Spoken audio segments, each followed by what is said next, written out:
निकल गबे मनवा और खाई के खियाई के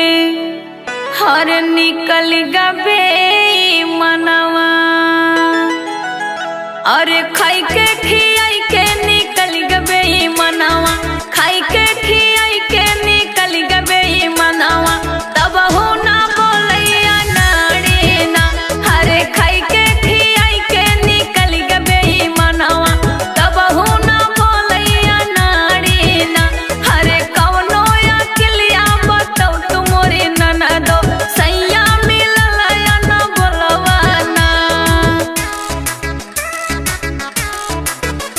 हर सजिया से तकिया हटावा मोरी भौजी सजिया से तकिया हटावा मोरी भौजी घर जाऊ पारे भैया बोली है ना हर सजिया से तकिया हटावा मोरी भौजी घर जाऊ पारे भैया बोली है ना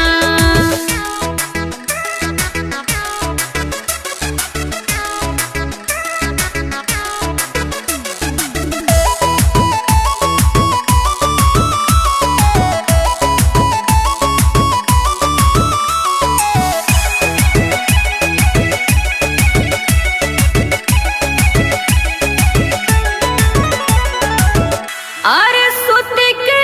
सुतई के हर निकल गबे मनवा हर सुत के सुतई के हर निकल गबे मनवा अरे सुत के सुतई के निकल गबे मनवा सुत के सुतई के निकल गबे मनवा